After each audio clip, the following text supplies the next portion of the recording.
Hello and welcome to another great week on the Jet Set. This week, Bobby is out to sea, but never fear, he's here to share this week's travel news. Bobby, tell us where you are. Hi, Nikki. I'm coming to you from aboard the Viking Venus. We're on one of Viking's welcome back itineraries, sailing through the Adriatic Sea. Well, I'm very jealous, but we've got to get this show started, so grab your life jackets because this episode of the Jet Set is about to set sail. Welcome aboard. Are you ready to go? Bobby Laurie and Nikki Noya have your ticket to travel, food, fitness, and everything you need for an on-the-go lifestyle. It's time to Jet Set. We're setting sail on a sea of travel news for this week's edition of Here's This. Viking Cruises are sailing once again. Their welcome back voyages started over the summer and will continue through early fall. Viking has 3 sister ships docked in the Maltese capital of Valletta for 3 different 11-day itineraries that explore the Mediterranean. Now, just last month, the Maltese government eased rules for the arrival of international travelers, including Americans. On July 19th, the Maltese government announced it is now accepting U.S. CDC vaccination cards as proof of vaccination against COVID-19 and will allow Americans into the country without a PCR test or quarantine.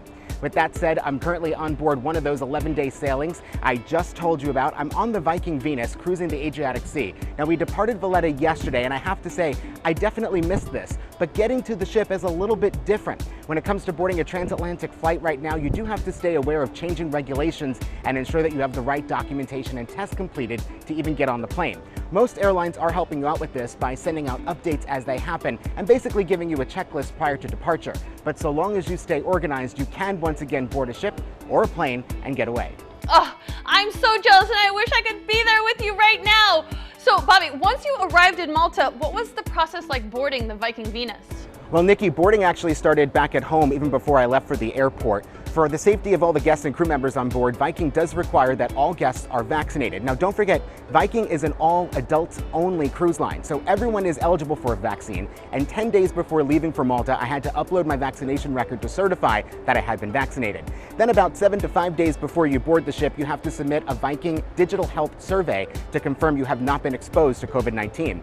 Then once you get here, everyone passes through an additional health screening in which we had our temperatures taken and we answered the same questions in the survey just to ensure that nothing changed during our travels. Once we cleared and checked in our staterooms, we found a tray filled with masks, hand sanitizer, alcohol wipes, and also vial. Each day and right after boarding, you must fill this vial with 2 milliliters of saliva. Viking has installed onboard PCR testing labs on their ocean ships, and each and every day, every passenger and crew member is tested in this state-of-the-art lab. Also, each day you must visit a temperature station. There's one at guest services and also one at the entrance to the buffet, the World Cafe, and have your temperature checked and recorded.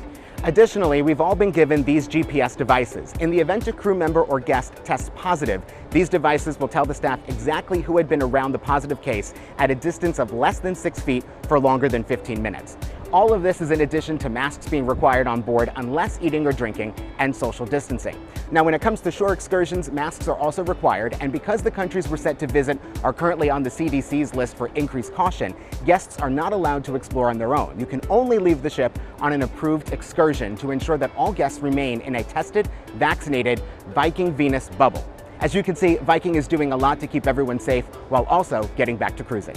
I'm so happy to see Viking sailing again, and it's incredible to see how they're leading the way when it comes to keeping everyone safe and healthy and allowing them to explore new places.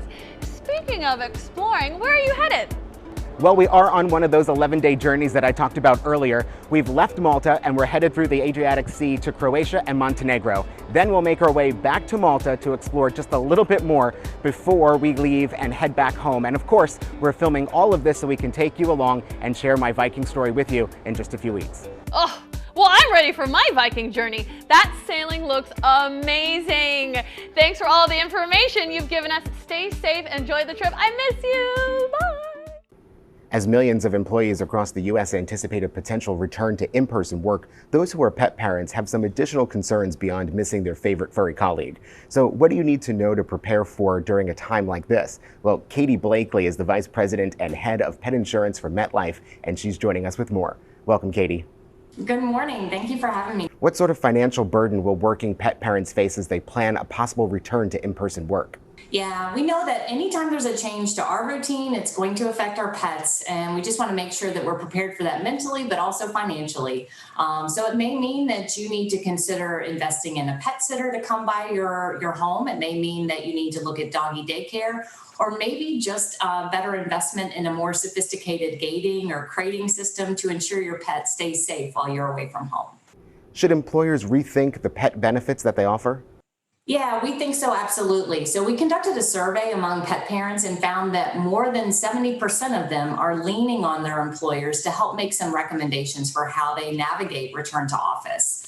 So pet health insurance benefits can certainly help offset the expense of unexpected accidents and illnesses. But there's also benefits that can help with separation anxiety or telehealth solutions so that you can consult with a veterinarian and ensuring you have the right resources to navigate this new normal that we're experiencing. Are there any resources for pet parents who want to help ease their transition back to in-person work? Yeah, so we've created a guide specifically for working pet parents, and you can find that at metlifepetinsurance.com/pet parent planner, with a lot of great information and resources to help you figure out what's the right thing for you and, of course, for your furry family as well. Thanks so much for joining us, Katie. All right, thank you. We've got to take a quick break, but don't go anywhere. We've got lots more of the Jet Set still to come.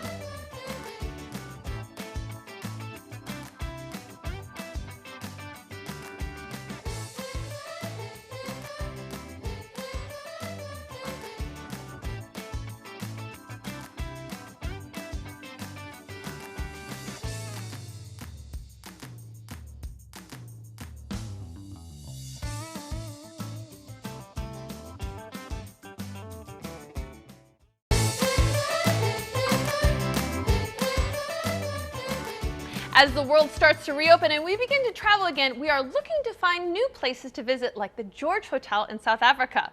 But surviving lockdown hasn't been easy for small hotels. We wanted to learn more about how these properties are starting to reopen and welcome guests back. I spoke with owner Richard Chennell about just that. Take a look. Richard Chennell is the owner of the 120-year-old George Hotel, which is also the home base of the Zululand Brewery Company in the rural town of Eshowe, South Africa. A little off the beaten path, Eshowe offers visitors an experience they won't get anywhere else.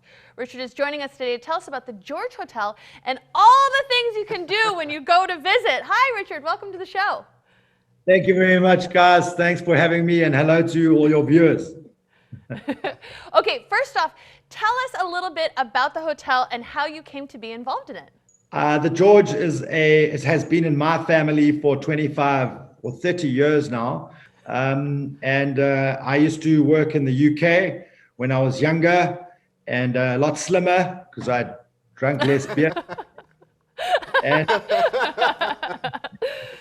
I came back from the UK to my mum. My mum actually passed away, so I came home to help my dad get the business going, and yeah, so I kind of got stuck in from then. And obviously, it's a small rural town, and it's not an easy sell when at old hotels. So we had to dig deep. I had to dig deep. We had to come up with some interesting ideas to make people want to come, and one of the ideas was to make a small brewery, because obviously why not? Exactly. Well, I'm Richard, I'm going to volunteer myself to come and test some of the beer that you currently have. Anytime, you just let me know, and I'm on the first flight to South Africa. But quick question too, what else can we expect when we take a trip to the George Hotel? Bobby, what you can expect, number one, is wonderful people. The staff and the community of Eshowe are fantastic people. That's number one. Number two, it's a beautiful old building. It's got amazing art inside it. When you walk through, there's a beautiful forest deck. So our pub overlooks the mighty Clinzer Forest. It's a 160-degree view over the forest. The bird life is some of the best in South Africa here, and the butterfly life as well. So in terms of what you can expect is pretty much that, and also some delicious food and amazing beer, if I say so myself. Nikki, we're not that far. It's right here. We're just going to dive right into the map behind us. Hey, Richard, what has the past year been for you in Eshowe? It's been tough. I cannot lie to you guys. It's been very, very, very tough. But I'm not comparing myself to anyone because it's tough out there. So for anyone in any industry, but yes, it's been hard. We've had to go, sort of go to the mattresses or whatever you say and think out the box and try and do things that you've never had to do before to survive. So yeah, it's been hard, but we're here. We're still here. So Yeah, it's good. Here. What are you most looking forward to post-COVID? I mean, we've all been in this lockdown and quarantine for the past, almost a year at this point. Yeah. What are you most looking forward to? I want to be there. Of course, the number one thing I'm looking forward to is the international tourists coming back to our lovely country. That's number one. Can't wait. What I'm also looking forward to is that I think, and I'm not sure, Bobby, and you guys, if it's happening there in the States, where I'm finding that a lot of local South Africans are traveling their country more, and we are one of those towns where it's an interesting find. So I'm looking forward to seeing more interesting South Africans come and visit our hotel. And yeah, just pretty much, I'm looking forward to the challenge because, guys, nothing's going to be normal after this. So I'm always keen to adapt and change. And so let's see what happens. Let's see what happens. Well, I'm ready. I am too. Richard, where can people go for more information? Because I'm ready to come to a showing. You can go online to ZuluBlonde with an E at the end.com for the beer. And of course, our hotel website is thegeorge.co.za. And if you like beer, we do focus our tours. We do focus on cultural experiences and towns and things like that in our town. But we do have a sneaky little beer package weekend. It's not for men only. It's very sneaky. It's a package week. It's a package weekend where it includes all the beer you can drink. So I'm up to the challenge. I want to be sneaky and drink all the beer that we can. That could be a very good episode with us, just like having a contest with each other to see who survives the weekend. Yes, overlooking the beautiful forest at the George Hotel. That episode is coming soon. Thank you, Richard, so much, and we'll see you soon. Thank you so much, Richard. yeah, goodbye. A sneaky weekend. I know. I love the sound of that.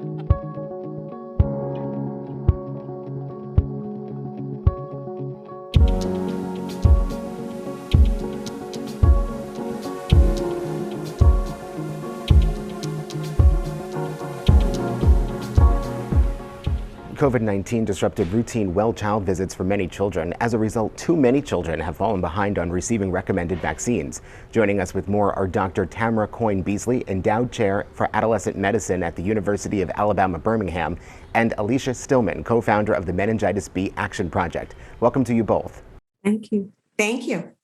Dr. Coyne-Beasley, why are adolescent vaccinations so important? Adolescent vaccinations are so important because they help prevent us from getting vaccine preventable diseases, but not just the individual who's vaccinated, also their families and communities. There are a number of adolescent vaccines that young people need. In addition to COVID-19 for individuals who are age 12 and up, they should also get a Tdap, a tetanus, diphtheria, and pertussis vaccine, an HPV vaccine, a flu vaccine, as well as 2 vaccines against meningococcal disease. Alicia, can you share your own personal story with meningitis B? Yes, in 2013, my very healthy sophomore 19-year-old daughter at a liberal arts college called home with a headache. It turned out she died the next day. She had contracted meningitis serogroup B. My daughter had been protected with the MenACWY vaccine, given at age 11 and 16. But in 2013, the MenB vaccine that would have protected her was not yet licensed in the United States. It is now. Where can we go and get more information? So for meningitis, I would recommend going to www.meningitisbactionproject.org and the cdc.org/vaccines. Dr. Coyne-Beasley? I would also recommend the NFID's website, www.nfid.org. That's the National Foundation for Infectious Diseases. Also, the Society for Adolescent Health and Medicine, which is www.adolescenthealth.org. And finally, the Unity Consortium. And I would just type that into Google and you'll get an array of really important and helpful vaccine-related information and tools. Thank you both so much for joining us today. Thank you. We've got to take a quick break, but when we get back, we're heading up to the city of brotherly love.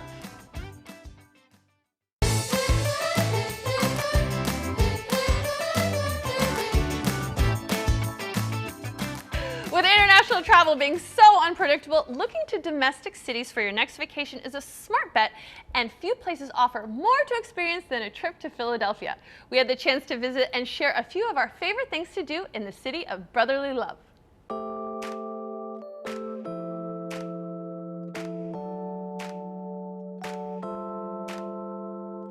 Just a quick trip from DC, we headed to the perfectly located and very cool Canopy Hotel.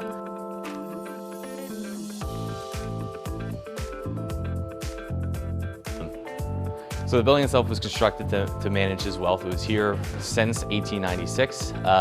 In about the 1970s, it started being used as other mixed-use office buildings. In 2010, it was bought by our ownership group, who then developed the plan for this entire East Market development and decided to put the corner of the whole development on the hotel. So basically a living room of the development. We've infused a lot of art. The renovation that took place for the adaptive reuse of the building completely tore it down to the studs. It's all brand new from the basement to the roof. HVAC, plumbing, walls, everything. The exterior is protected by historical landmark status. So not too much was done, but not too much we would want to change because it's an absolutely beautiful building. We've added some uplighting to sort of accentuate the different architecture, but other than that, the building itself is still a classic in Philadelphia. The overall design inspiration were two main things. When the building was built in 1896, this area was really the center of the luxury department store. And that was really the beginning of the luxury department store era, right at the turn of the 20th century. So a lot of the design that we've incorporated this way. You'll see behind me sort of a display case reminiscent that you'd see in a department store of luxury bags. We've also infused that with a design of urban culture. So you'll see many different parts of Philadelphia represented in art. The Pennsylvania Academy of Fine Arts, also known as PAFA, was founded in 1805 and is the first and oldest art museum and art school in the U.S.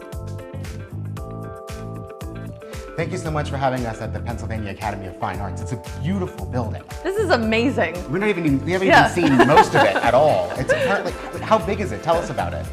Well, we have two buildings. Thank you for being here. We have two buildings right next to each other in Center City, and we have tens of thousands of square feet of space filled to the brim with art. What I really like about this is so open and airy. It feels like you're kind of in the city while also being in the museum, right? Yep.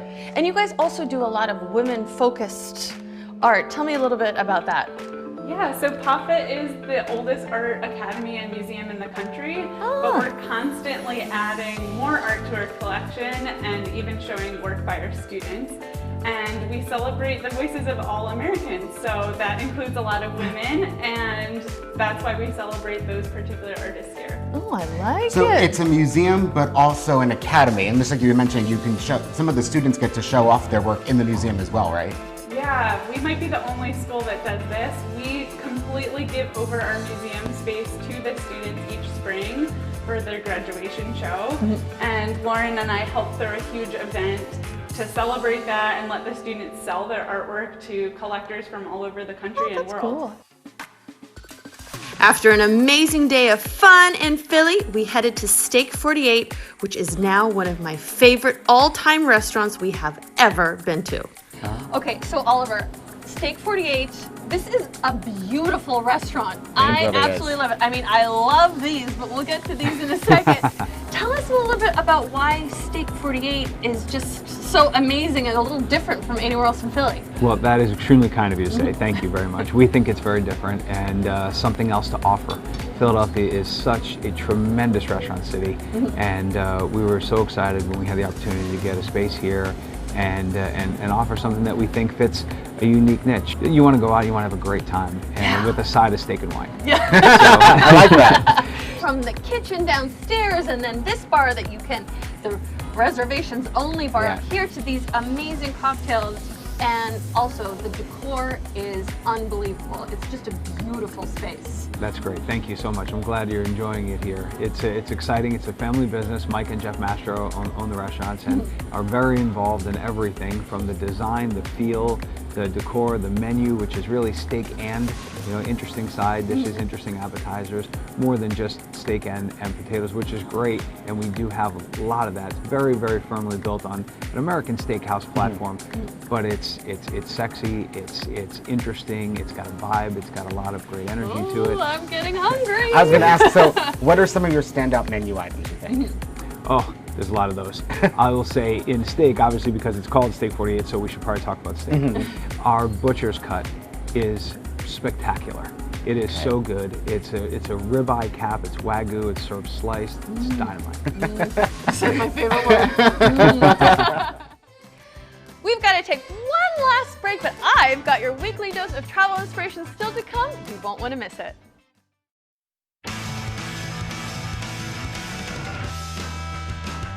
For this week's travel inspiration, I'm sending you out to the Mediterranean Sea, where our very own Bobby Laurie is joining us to take you on a tour of the Viking Venus. I'm currently sailing on board one of the newest ocean ships in the Viking fleet, the Viking Venus. The living room is home to music in the evenings, the lobby bar, restaurant reservations, customer service, and the shore excursion desk. This 3-story space is great for events, presentations, and gatherings, with ample seating and nowadays a lot of room for social distancing.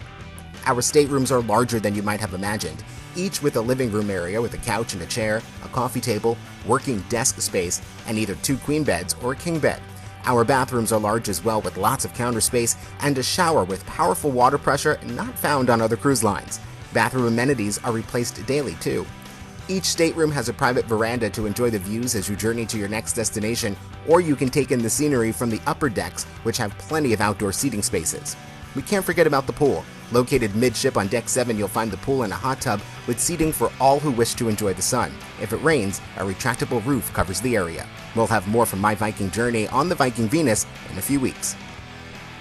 Thanks for watching this week. For more travel news and inspiration, go check out thejetset.com. Have a great week, stay safe and healthy, and we'll see you next week. Bye!